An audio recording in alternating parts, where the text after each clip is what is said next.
Bonjour, aujourd'hui nous allons parler de la vulve. Mais avant de rentrer dans le vif du sujet, je veux vous raconter une toute petite histoire, une toute petite. En 1972, l'agence spatiale américaine, la NASA, a envoyé un vaisseau dans l'espace. À bord du vaisseau se trouvait un message inscrit sur une plaque d'or à l'intention des extraterrestres qui pourraient éventuellement intercepter ce vaisseau spatial. Un message intergalactique dans une bouteille qui était censé informer les extraterrestres sur nous les terriens.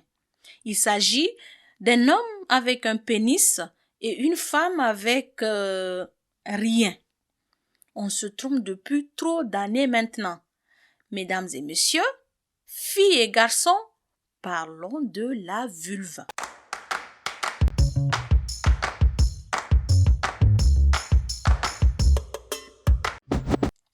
Ok, alors laissez-moi vous présenter la vulve.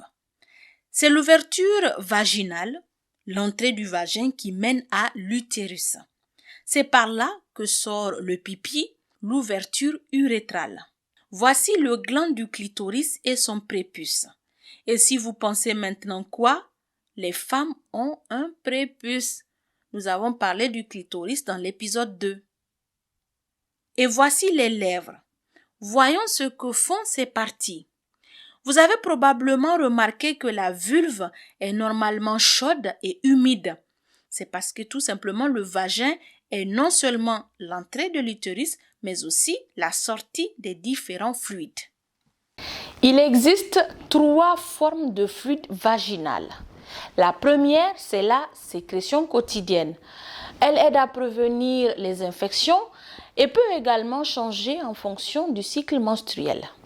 Numéro 2, c'est la lubrification vaginale.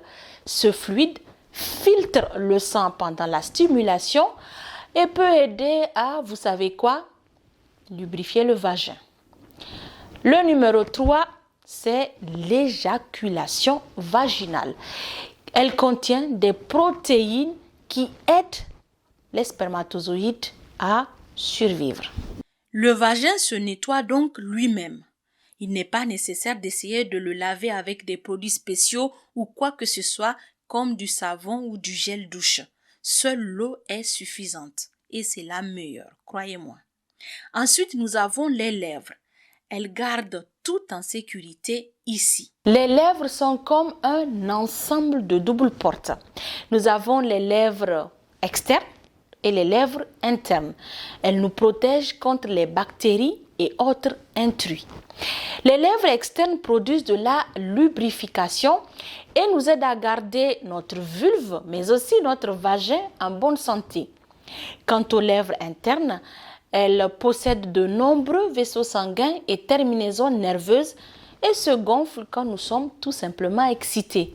Elles sont donc très sensibles. Mais si nous sommes honnêtes, nous ne voyons pas souvent les vulves des autres femmes. Parfois, même pas la nôtre. Il y a donc beaucoup d'idées bizarres sur ce à quoi les lèvres devraient ressembler. Il y a même tout un marché autour de la chirurgie esthétique pour les lèvres. Certaines femmes pensent qu'elles devraient se faire opérer et couper une partie de leurs lèvres. D'autres pensent à les étirer. Mais qu'est-ce qui se passe? Dans les 2 cas, vous blessez une partie très importante et très sensible de votre corps. Les étirer ou les couper n'ont absolument aucun sens, croyez-moi. Il n'existe tout simplement pas de vulve parfaite. Elles sont toutes différentes. Les lèvres internes peuvent être grandes et les externes petites, ou les externes grandes et les internes petites. Elles peuvent avoir de nombreuses couleurs, formes et tailles. Elles sont en fait toutes étonnantes. Et parce que la vulve est si sensible, elle n'est pas seulement protégée par 2 paires de lèvres, mais aussi par une belle couverture velue. Les poils pubiens ne sont pas seulement une perruque inutile pour notre vulve. Ils sont en fait très importants.